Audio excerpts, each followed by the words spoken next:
কি মচমচে হয়েছে, খেতেও অনেক। নমস্কার বন্ধুরা, জানা কিচেন সবাইকে স্বাগত। আশা করি সবাই ভালো আছেন। আজকে আরেকটি রেসিপি নিয়ে আসছি। আজকে তৈরি করব বেগুনি।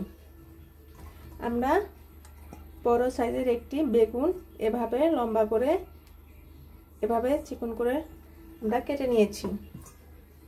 আমাদের লাগছে প্রয়োজন মতো লবণ, ধনিয়ার গুঁড়ো, লঙ্কার গুঁড়ো, হলুদ গুঁড়ো। আমরা এখানে আধা চা চামচ পরিমাণের মতো আদা রসুন এবং আধা চা চামচ পরিমাণ জিরা বাটা।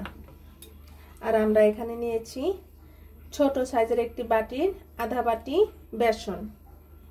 আমরা প্রথমেই গুলে নিব।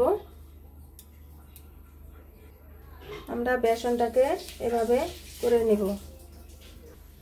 আমরা যে বাটি পরিমাণে বেসন নিয়েছি ঠিক অতটুকু পরিমাণে আমরা ময়দা নিয়ে নিব। আমরা ভালোভাবে এখন হ্যান্ড ব্লেন্ডার দিয়ে ভালোভাবে মিশিয়ে নিতে হবে, যাতে সহজেই মিশে যায় ময়দা এবং বেসন। আমরা এখানে প্রয়োজন মতো লবণ, আদা এবং রসুন, জিরা,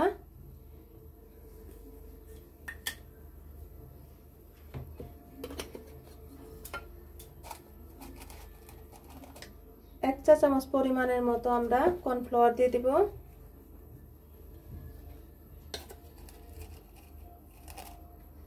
দেড় চা চামচ পরিমাণের মতো কর্নফ্লাওয়ার দিয়ে দিব আমরা।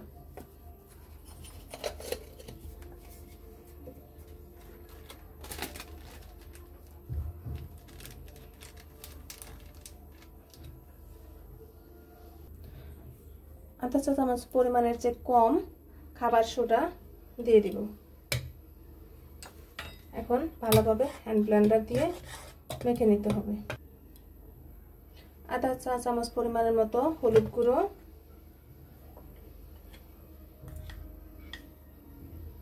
আধা চা চামচ পরিমাণের মতো লঙ্কার গুঁড়ো, আধা চা চামচ পরিমাণের চেয়ে কম ধনিয়ার গুঁড়ো দিয়ে এখন ভালোভাবে আমরা মিশিয়ে নিব। নরমাল জল দিয়ে আমরা মিশিয়ে নিব। আমরা এভাবে হ্যান্ড ব্লেন্ডার দিয়ে আস্তে আস্তে পরিমাণে জল দিয়ে ডোটা গুলে নিব। প্লিজ বন্ধুরা, যারা এখনো সাবস্ক্রাইব করেনি তারা প্লিজ একটি সাবস্ক্রাইব করে দিবেন এবং একটি লাইক করে দিবেন। আপনারা যদি এভাবে হ্যান্ড ব্লেন্ডার সাহায্যে যদি ভালোভাবে বেসনটা গুলিয়ে নেন এবং এই আদা রসুন এভাবে যদি সব একত্রে মিশিয়ে বেসনটা গুলে নেন ভালোভাবে, তাহলে বেগুনিটা অনেক মচমচে, অনেক টেস্টি হয়।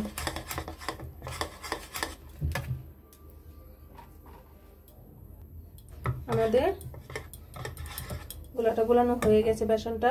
দেখুন, এভাবে করবেন, আমাদের হাতে লেগে যাচ্ছে।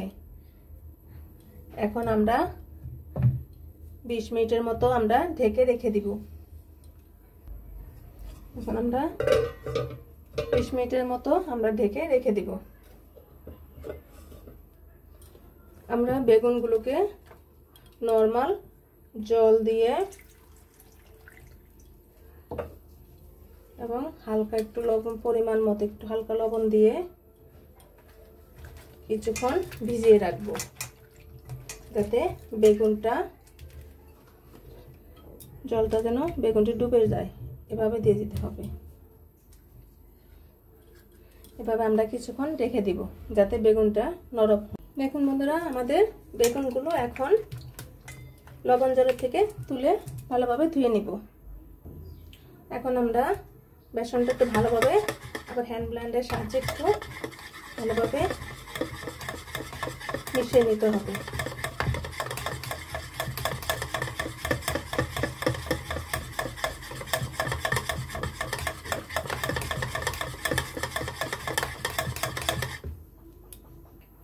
আমাদের বেসনটা তৈরি হয়ে গিয়েছে। আমরা কিন্তু আর জল দেইনি, তখন যে ব্যাটারটা গুলে রেখেছিলাম সেই জলই রয়েছে, আমরা কিন্তু আর কোনো জল ইউজ করিনি। এখন আমরা বেগুনিগুলো ভেজে নেব। আমাদের কড়াইটা গরম হয়ে গিয়েছে, আমরা তেল দিয়ে দিয়েছি। বেগুনিটা ডুবো তেলে ভাজতে হয়, সেজন্য আমরা একটু বেশি করে তেল দিয়ে দিয়েছি। আমরা এখন বেগুনিটা দিয়ে দিব।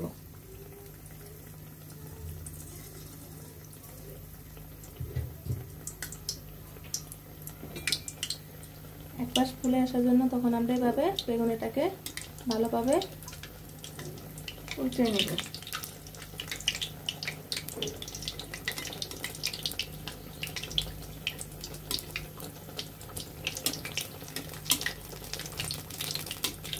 দেখুন ফুলে ফুলে উঠছে, এটা কি সুন্দর দেখাচ্ছে।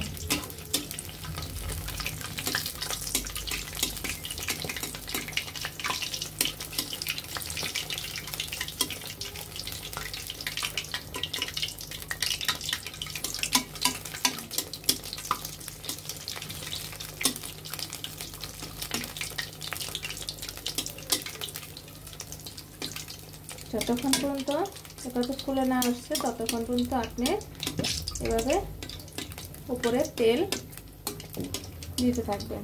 দেখুন কি সুন্দর বলের মতো ফুলে উঠছে।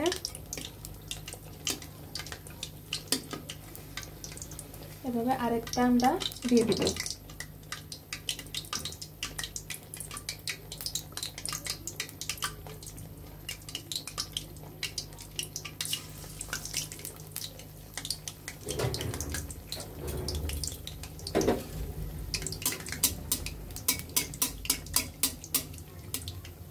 চুলার আঁচটা লোতে করে রাখবেন।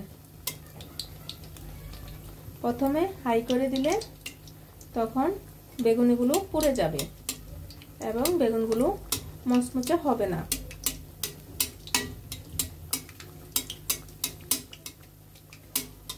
এভাবে আমাদের বেগুনগুলো দেখেন কি সুন্দর ফুলে বলের মতো তৈরি হয়ে গিয়েছে। বড় বড় বেগুন, সেজন্য আমরা কম কম করে ভাজবো। এখন আমরা উল্টিয়ে দিব।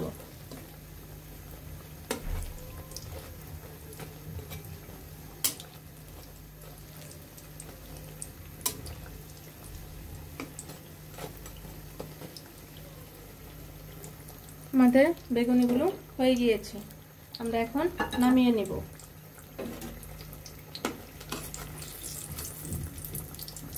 কতটা মুচমুচে হয়েছে।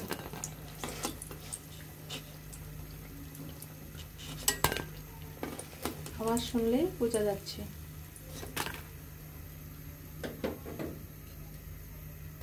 দেখুন বেগুনগুলো চুলায় দেওয়ার সাথে সাথে সুন্দর ফুলে উঠছে বলের মতো।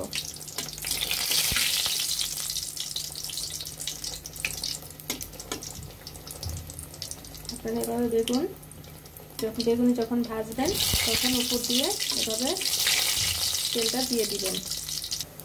দেখুন কি সুন্দর বলের মতো ফুলেও যাচ্ছে।